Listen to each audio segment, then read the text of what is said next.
it's Emily. Welcome to my channel. This is going to be my wrap up for the month of June, and I did read 5 books this month.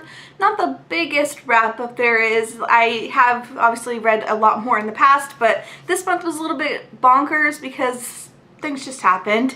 But I did end up reading 5 books, and I'm hoping that July will be a lot better. I feel like summer is the time to read because it's hot out, and if you're inside in the AC, you just like want to soak up all the reading material, at least I do. Or if you're by the beach, you're reading, or if you're by the pool, you're reading, or at least I'm reading. And so I'm kind of excited for the month of July. I have a lot of things in my TBR, and I will be filming that today too. Make sure to stay tuned, but we are going to be talking about the things that I read in the month, and I'm going to be doing it in order from my least favorite book to my favorite book of like the whole entire year. So we will just get started. So the first book is obviously my least favorite book that I read this month, and that is Swollen by Melissa Lyon. Now this was not a very long book. There's 160 or so pages, but the writing is ginormous. It's definitely like young adult.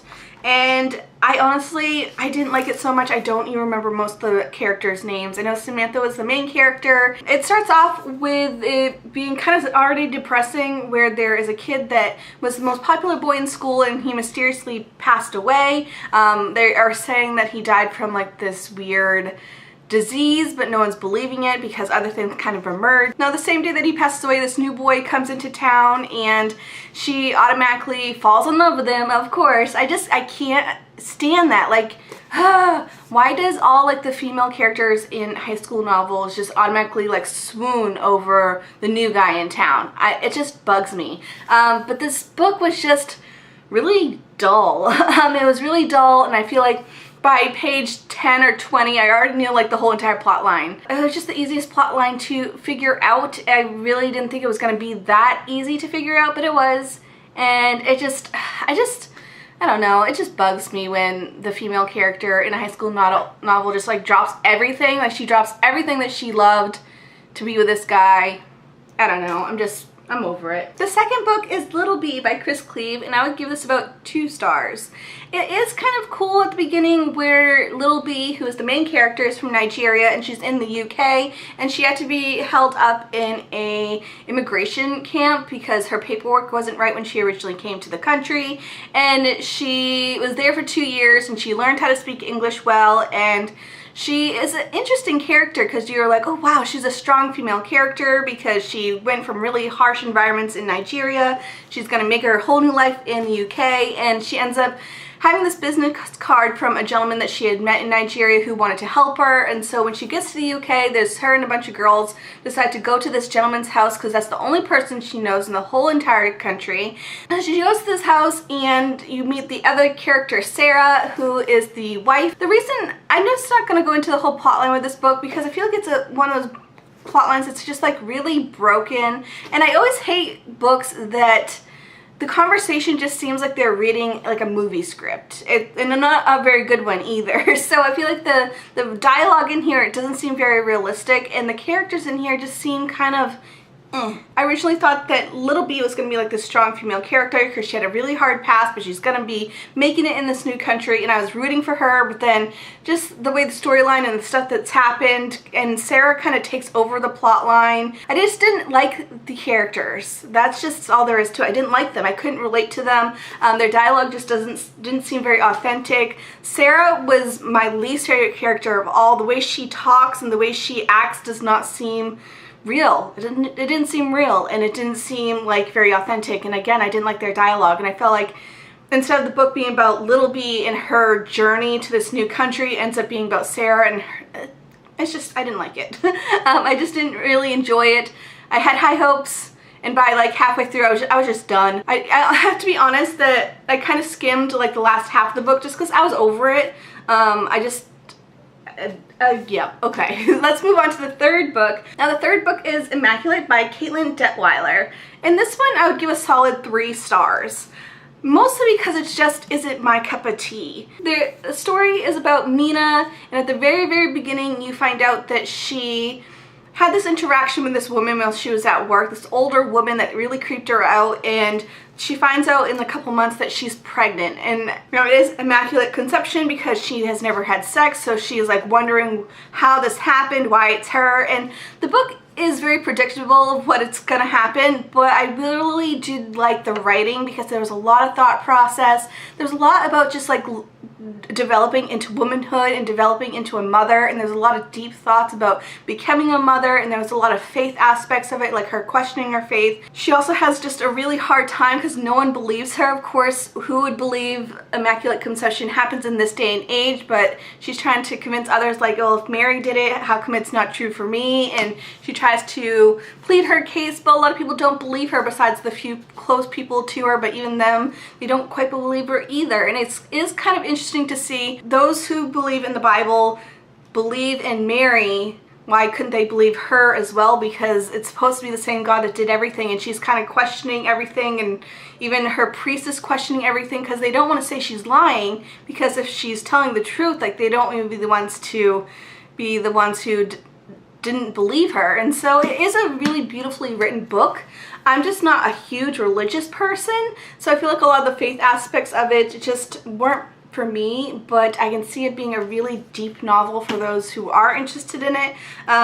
For me, it was just a little bit too predictable. Like, I knew the whole entire what was going to happen through the whole book, but I did enjoy the aspects about her becoming a mother and her thoughts and all this, and so it was a very beautifully written book. It just wasn't something I would probably pick up again, you know? Moving on to the final two books, which are the ones that I did enjoy, we have Lilac Girls by Martha Hall Kelly.